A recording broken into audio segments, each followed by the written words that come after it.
Welcome to Your Intended Message, the perfect place for leaders and promising professionals who want to convey the intended message for greater success. Every week, we interview experts who can help you communicate more effectively, whether that's one-to-one, one-to-few, or one-to-many. And perhaps the most important conversation, one-to-self. I'm your host, George Torah. My guest today is Shelle Rose Charvet. Shelle is back. You might recall her visit from an earlier show where we talked about how to influence others and how to listen more carefully to the types of language they use to see where their motivations are coming from and how you can reach them. Shelle, as you might have guessed, is an expert in influencing and persuasion. She's the author of the best-selling book, Words That Change Minds. It's now available in at least 15 languages. Shelle works with organizations around the world. She's now working remotely, like many of us, and she helps organizations understand what really motivates your clients. And finally, the third piece of information about Shelle that would be helpful is that she's currently living in Hamilton, Ontario, Canada. She spends time in Berlin because her hubby is a Berliner. And as you might also guess, Shelle is a student of languages. Of course, she speaks English, French, and Spanish, and she's working on her German. Das ist richtig. Ein Bier bitte. That's my German. Shelle, welcome to Your Intended Message. Thank you so much, George. Pleasure to be back with you. Great talking with you. The last conversation was certainly stimulating, and I'm sure that listeners, some of them had those aha moments just to pay better attention to the way we use and interpret words. Mm-hmm.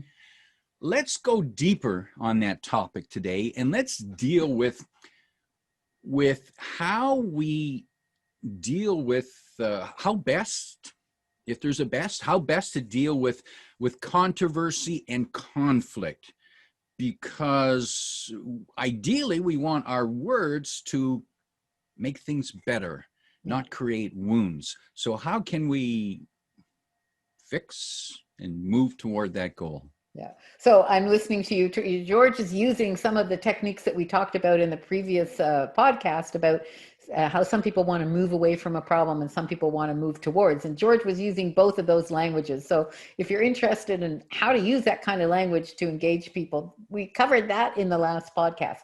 So you're talking about controversy and conflict. And everyone has noticed people take definitive positions and then somebody argues with them, and it escalates incredibly rapidly online to people calling each other names. And then, as you know, you're Hitler or you're a Nazi. It ends up that way often enough. And people can be really unsure of how to answer. You can see I was unsure of what to say there. And should they reply? Is there anything you can do that's helpful? And those are good questions. I don't think you always need to reply or you always should reply. But sometimes if you're involved in a group and you say nothing, it's really like you're condoning what's going on. And you don't always have to get involved in the content of the issue. You can pull things back to a higher level. You can zoom out and think about, listen, if we want to have a productive or a more productive conversation, maybe it's easier to do it this way. Or if we want to avoid things escalating, my suggestion would be that we handle it in a particular way. And that's what I want to talk about. What is that particular way? So first of all, is it a good idea to intervene or not? Then realize if you don't intervene, whoever it is that's doing those things believes they have your tacit approval and everyone else that's in that particular group. Very recently, I was talking to a friend who is involved in a online coaching group, and someone made a very racist remark. And I was talking to somebody else in that group. I'm not in that group. And he said, I was really uncomfortable And I didn't say anything. Well, the third person in the conversation, who's a person who is Black, of color, she says, I am so tired of these remarks and having to be the only one who says anything, and no one says anything else. And I thought, they don't say things because they're uncomfortable and they don't know how to talk. But the problem with not speaking up is it's approved. The last comment was approved. Nobody disagreed with it. And so I think it's important to know how to disagree. And of course, you don't always have to jump in on every fight. You got to pick your fights, but how to disagree. And the easiest thing is to zoom out and look at the conversation. And in this case, what was happening was clearly violating the values of that group. So someone could come in and say, listen, when you said this, it was, in my opinion, and stand behind your opinion, it's violating this and this values of this group. And in this group, we want to aim for this kind of thing and not do that kind of thing. If you come out and you go, you're a racist, that doesn't get anybody anywhere. And sure, there may be a person who's a racist. There may be a person who was thoughtless or wasn't thinking about the implications of what they were saying. Somebody who didn't mean to exclude anybody. But these aggressions hurt people. And that's what I think a lot of people don't realize. If you say nothing, other people get hurt. And you're left wondering, should I have said something? Like, what are my values? Like, is it important for me to encourage people to communicate well? Like, or am I just going to stay out of this fight? And then whatever happens, I have no impact on. So there's a lot of philosophical questions as well as tactical and strategic questions to answer. I don't know. What do you think, George? Is that options language? What do you think? Yeah. I was thinking about different ways of looking at this. Very good, George. It's picking up my patterns now. Yeah. Yeah, I'm studying at the feet of the great master. What do I think? You know, I don't really know. I don't know. I know that when people say things, and if I'm part of a group, I expect everyone to show respect for the people there, every one of us, both with the things we say and the things we do, and whether or not it's a formal group, you know, like a coaching group, or whether it's just an informal gathering, there are still some rules, implied rules of engagement of, hey, we're people here, we're individuals, we each have value. And just because you don't like what someone says, it doesn't mean you label them or you make an inappropriate racist, sexist comment. So I think one of the people in a group where I was actually pointing out some good deeds of a particular government, somebody else then came in and, you know, told me all the reasons why I was wrong and then called me a Leftie Shrill. So my response was, well, as a Leftie Shrill, and then I responded back. So, and now when this person talks to me, I jokingly refer to myself as a Leftie Shrill. And that's one way of dealing with it. You don't have to take everything so seriously, right? And I notice he's more polite with me. Like, I made my point, but in a funny way, right? That's clever. That's clever. And more people probably don't think of doing that, and they should. So instead of defending and attacking, use the words in a funny way, and just show them that it doesn't offend you. You know, silly comment like that. Come on. And that's who I am. If that's who you want to paint me as, okay, then I'll play. That's okay for me to do it with me, but I don't think that's okay if somebody made a sexist or a racist remark or attacked someone else. I'm not going to then make a joke of it because I don't agree with those tactics. So there's that timing and there's that kind of thing. And in that case, you know, I mean, you're probably asking yourself the question like, oh, well, what would you do then? And then I would say, hey, you know, let's have a conversation about this. Let's not attack people, right? Would you be okay to do that? Like, let's and invite people to let's continue the conversation because people had interesting ideas, and if we're just attacking people, we're not actually exploring anything. Now, you don't have to invite them to continue the conversation. Maybe the conversation was really stupid and people were espousing extreme views. You can just make your point about how to talk about it. And if you do that consistently, people who are participating in those forums on whatever forum it is, know that you're going to make that comment afterwards, and they tend to self-edit a bit more and become, and it's not overnight, like there's a process involved. They tend to, in my experience anyway, to become more factual and less personal attacking. Yeah. What about conflict in the workplace? That's a big question. It is a big question, and the question. Let me be more specific. Let me drill down a little bit.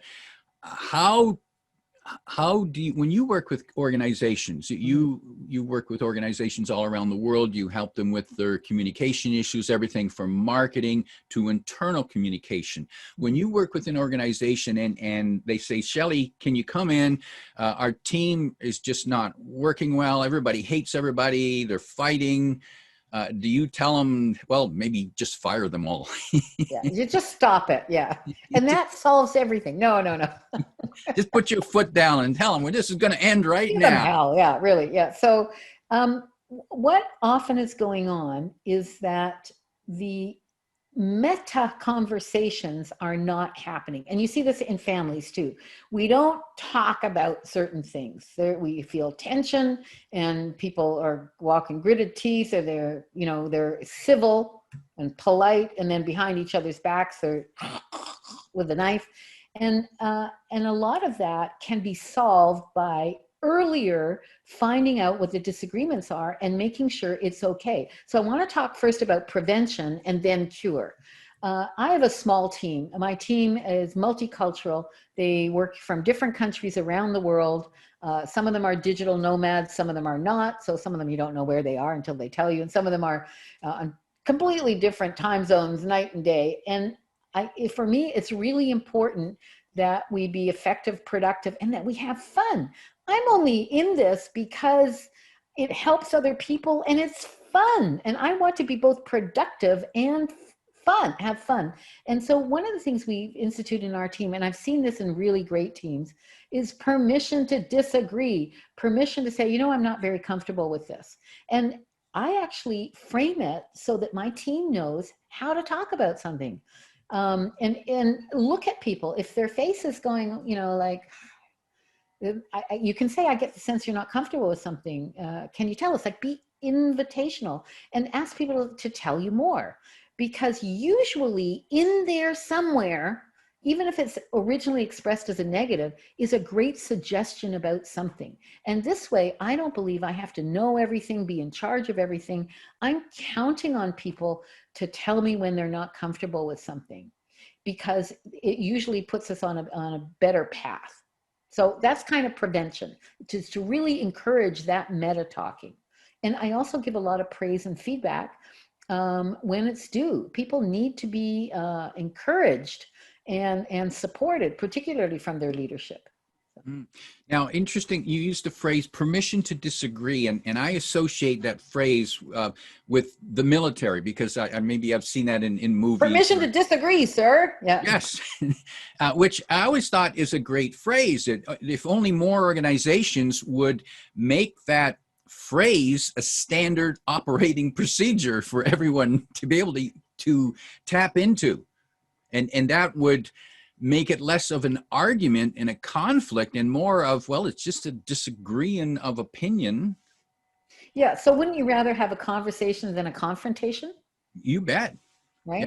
Yeah, and you can create one of those.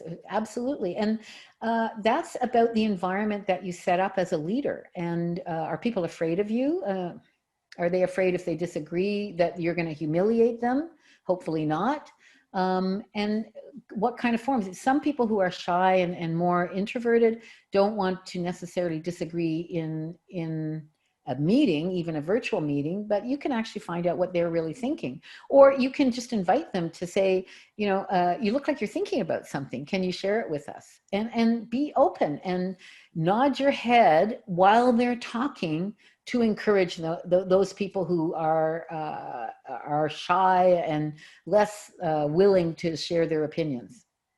Now, Shelle, we're still on the prevention point, and I want to bring out what have you seen leaders do effectively to encourage conversation instead of conflict? Right. They ask their people if they've talked to so-and-so. And good leaders will also check, are you comfortable with talking to so-and-so?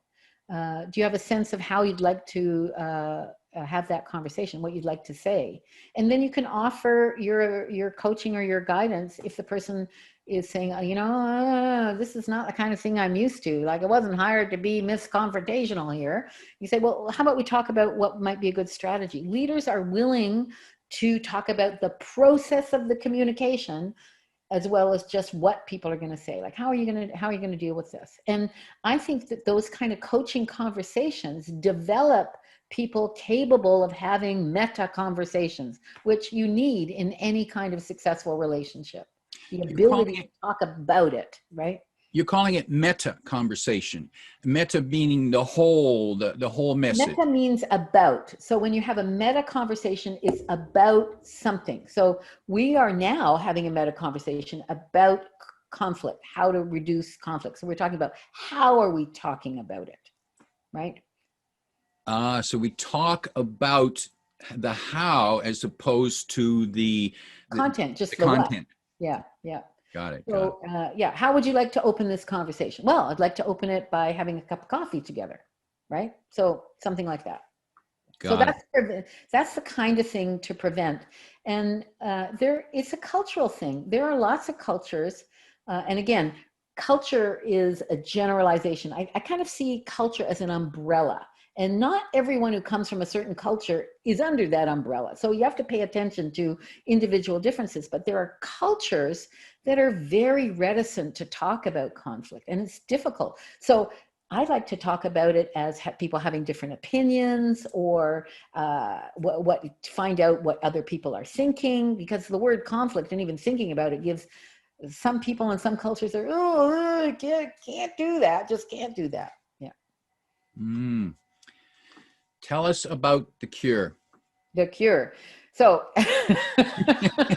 that sounds so definitive. Okay, here is the thing. We see this in the internet marketing. It's the one thing. Well, I kind of don't think there is one thing. So, but I think if there's conflict, somebody has to step up and acknowledge that things are not all rosy. The things are not perfect right now. And I think it's up to the leader to say that. I get the sense that there's a lot of disagreement here that we haven't yet resolved. Keyword, yet. So one of the things we talked about in the previous podcast was putting problems in the past up to now, because you want to give people the possibility that we can fix this, right? If you come in as a leader and say things are not working well, it's like, that's the way it is. There's nothing you can do about it. But if you say, there's things going on and conversations that we haven't had yet, that means that we've been having some conflicts. We've been getting in each other's way. And I'd like to suggest that we could actually find out what each person needs and figure out how we can work this out. And as a mediator, I would go in and I would actually talk to different people, and people tend to be very angry and very hurt. And this is a good thing because it has energy. And you can find out what people are angry about, what they're hurt about, and what they need, and then bring that together in a more of a group meditation process. It's, that's a whole topic on itself, but just think about it. When somebody's angry or they're hurt, they have energy around something. If they're resigned and bitter, they've already given up, and that's much harder to deal with. And then you need to make them angry, so at least they've got some energy around something. So aren't you annoyed about this? Might be a question in that case. I'd be annoyed. Wouldn't you be annoyed about this? Well, because someone who's resigned, it's just, they're coming in to get their paycheck, and they're really not, they've given up because they believe it's hopeless. And your job is to convince them, well, it's not hopeless, and I'm here, and we're going to figure out how to make this work. So right? anger, As a leader, that's your job. Yeah. Anger and being hurt are still a positive sign, because I guess it means they care. Correct. And they have energy to put into this, right? When they're exhausted and depleted and bitter, I'm not bitter, then that's harder. They've given up. So Got it. Okay. And how do you take the anger or the hurt? How do you build on that? Where do you go from there?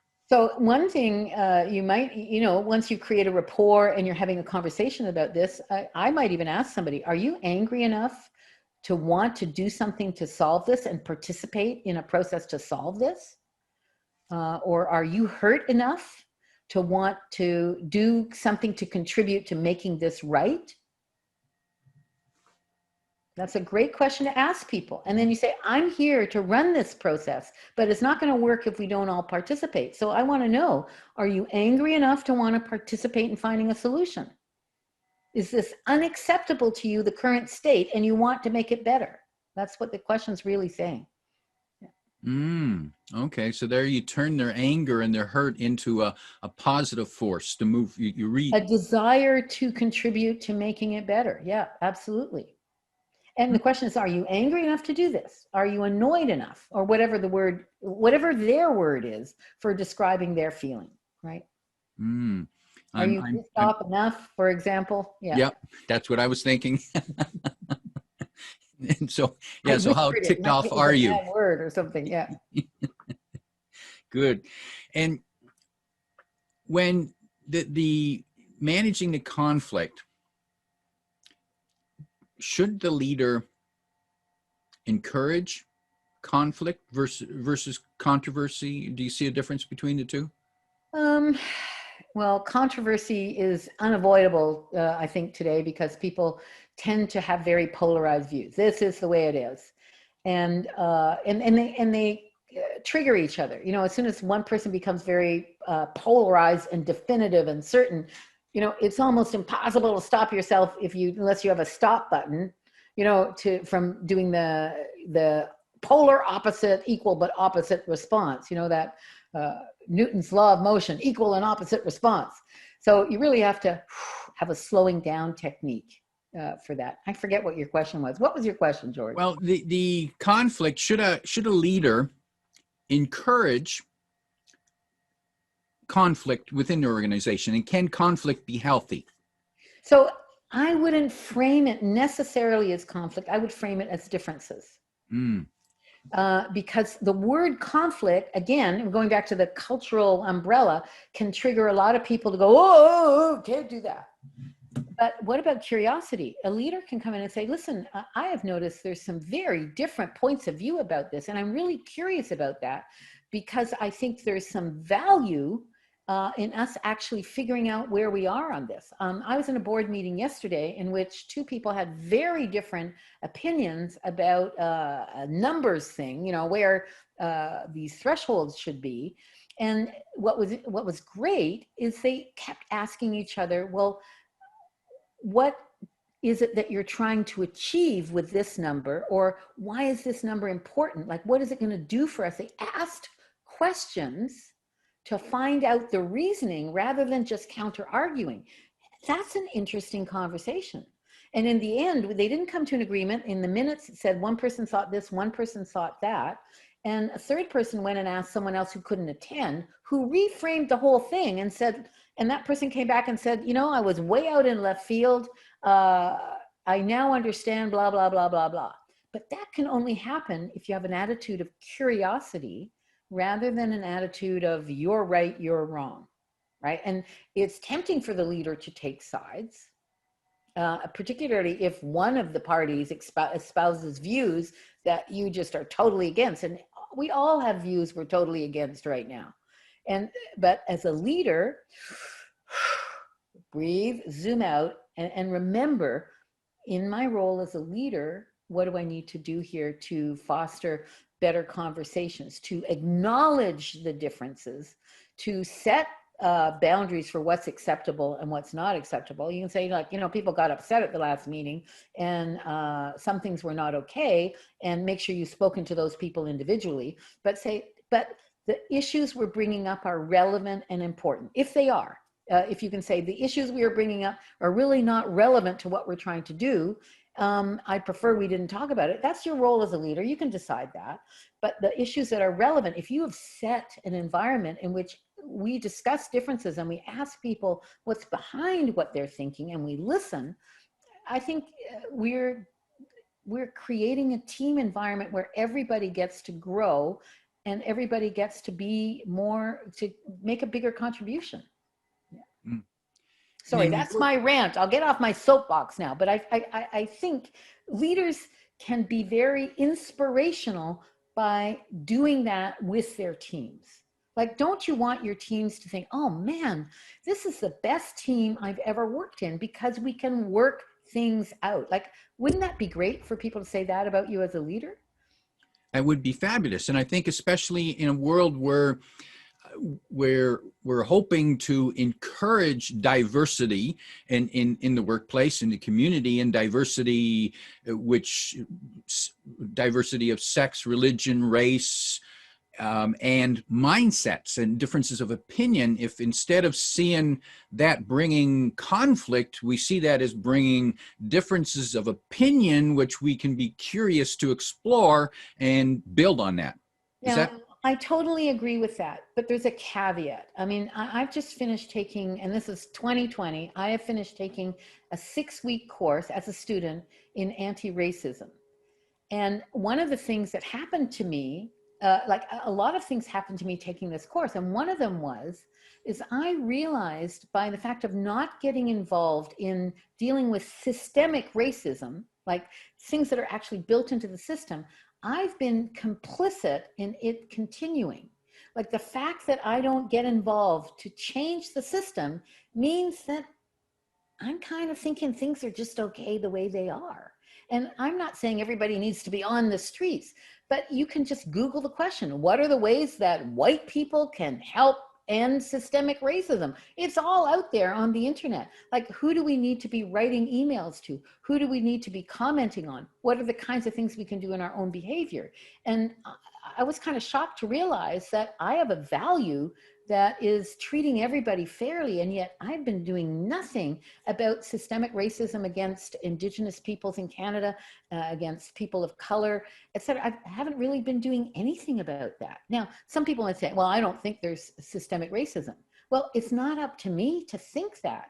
Talk to somebody who's been on the receiving end of that their whole lives. I mean, in the very first episode of this course, our trainer, who is a Black woman from the Southern United States who's been living the last 30 years in Paris, she told us about her upbringing. And my experience as a white person has been nothing like that. Like, imagine for a moment if you had to, in every conversation where you were the only person of your color, had to manage the conversation so that the other people would be sufficiently comfortable with your presence that they didn't put you in a corner or accidentally other you because, you know, you're the Black person, so you should know about this, or, well, what's it like in the Black community where suddenly you're not a colleague, you're a representative or something, and, you know, not even to mention microaggressions. So, you know, you hear a lot of people going, well, I'm not a racist, but systemic racism isn't about being a good or bad person. It's like, what is going on in the system that gives people an experience of having to be cautious and wary all the time? Can you imagine how exhausting that has to be? And that was a real eye-opener for me. Yeah, and interesting enough, I experienced, you know, like a white male, white male, everything's just fine with the world, you know, there's no, but I experienced that myself for the first time when I was 20. I backpacked around the world. And when I went, and Europe was easy to travel, but when I went to Asia, and in particular India, where I stood out, I couldn't blend in anymore. People knew I didn't belong there. And I had long hippie type hair as well. I stood out and people stared at me and they treated me differently. And so I became aware of that racism. In my case, it probably worked for me because I was white and I had certain advantages that. You're very tall. You must have stood up head and shoulders above everybody. Yeah. Very, very much, especially when, especially when you're trying to get on a crowded bus or get on a train. But I noticed that, and it made an impact. And come back home, back to the Western world, and now I can blend in. I'm white male, and I'm okay. And you're bringing up a very important point. As an expert in influencing, one of the things I realized is that it's hard to convince someone of something if they have not had a personal experience of it. It's very easy to reject. People feel this way and they go, well, I don't, so that's very easy to happen. And so one of the things about becoming an anti-racist and someone who wants to do something about the systemic racism is learning how to talk to other people about it. And when, as you go through various and sundry processes, and there's lots of books out there. One that I read, which is actually a personal development book, is called Me and White Supremacy. And it talks about things that are uncomfortable, like white fragility. How often in a company or a team does anybody talk about race? Well, usually we don't. Why? Because white people are very uncomfortable because it feels like it's a personal attack on whether they're a good person or a bad person. So it's much easier to shut those conversations down. It takes courage to turn to a person who's brought that up and say, tell me how you're feeling. Rather than going, oh, we have a diversity policy here and we think everything's okay, or that's not really appropriate for our workplace. It's just, and again, that's shutting down people. A few months ago, somebody in the CBC objected to someone else using the N-word, and her point was, I'm the only Black person here. Does that mean if I weren't here, nobody else would have objected? Right? Like what, and it's hard to know all the do's and rights and wrongs. 3 years ago, things were different and other things were acceptable and now they're not. Everybody's going to make mistakes. We have to be forgiving of each other. But is it up to the Indigenous and Black people to correct our behavior, to correct the systemic injustices to do with how they're treated in the criminal justice system, et cetera, et cetera, et cetera. So if it's only up to them, nothing's going to change because they don't have the power to change things. True. It's encouraging when you do see white people marching with the Black Lives Matter group. There's some of it's getting through. Yeah. And taking this course was a real eye opener for me because I didn't realize how hypocritical I've been. Like if it is my value system to believe that everybody should be treated fairly, then why wasn't I involved before? Well, it was part of that's not my problem, and becoming aware of that, and also becoming aware of what it's like to be on the receiving end of all that racism. Now, as a woman, I've been on the receiving end of sexism. When I first applied for my first mortgage in Canada, they wouldn't give it to me because I was a single mother.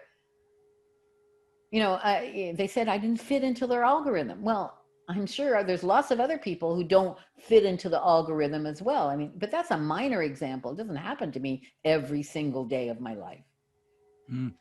Now, there's an interesting point. And Shelle, is a woman and as a master of influence, what techniques have you used or have you found useful, or have you advised other women or minorities to use when they are being dismissed? They're not considered, their opinion isn't valuable to the conversation. What can they do? This is an important question. And the reason it's an important question is it's too late to figure out what you're going to do when it happens. Because when it happens, that's emotional. And when you're emotional, you can't think logically. I know this sounds obvious, but people cannot be emotional and logical in the same moment. And to develop a strategy, you need to be logical. So you have to already decide the options you have in front of you before anything happens. And really, there's 3 kinds of options. You confront, that means the person says something and you go against it. you agree with it, or you, I'm looking for a word that I can't find. You not distract, but you lead it off in another direction, right? So if you confront, you say, and this may be something you want to do or something you don't want to do. I'm not okay with what you just said. That might be a perfectly reasonable thing to do. Or I'm not okay with what you said because I don't believe this is how we work together here in this organization. Or I'm not okay with what you said because I don't want to be treated as if I'm blah, blah, blah. Or that doesn't feel right to me. It doesn't feel right to me, or it is not okay. Like you can, you have the right to define what's okay and what's not okay for you. So that's a confrontation. And the agreeing option would be just to say nothing, right? Or go along with it, or pretend it didn't happen. All those are examples of agreeing. People don't realize that, but saying nothing is an agreement, right? In this case, if you're looking for consensus around a room about a decision and somebody says nothing, don't believe that that's agreement. Like if they didn't say yes, it doesn't necessarily mean they agreed. But in this other circumstance that I'm talking about, you say nothing, you're kind of agreeing with what was said and done. And redirecting, that's the word I was looking for. Redirecting it is when you take something, and this takes a bit more creativity, and you kind of have to do this beforehand. You need to reframe it into something else. I remember once when I was living in France, I was in a taxi, and the taxi driver was railing against all the immigrants. This is years ago. So this is an old problem, right? Railing against all the immigrants. And I decided to take a redirect approach. And I said to him, that makes sense. You would say that all these immigrants coming from the colonies that France colonized, and they can't make a living, and now they're coming back here. I understand that why these immigrants are coming back and why it can be annoying to the country that colonized them. And then I said, I wonder if we'll make the same mistakes when we start to colonize the other planets. And now I'm watching the taxi driver in the mirror. Maybe I shouldn't have done that. He's trying to recompute what I was going to say, because he now had to reconfigure how he was thinking about that. Right? Because I zoomed out and looked at it as a whole process. Right. And who would have ever thought of that perspective? Not me. When we colonize the other planets, right? When we colonize the other planets, how do you think they're going to feel about us? Yeah. And I can see that poor taxi driver just trying to figure that one out. And, where did you want me to take you again? Yeah. My guest today is Shelle Charvet, helping you, asking for permission to disagree.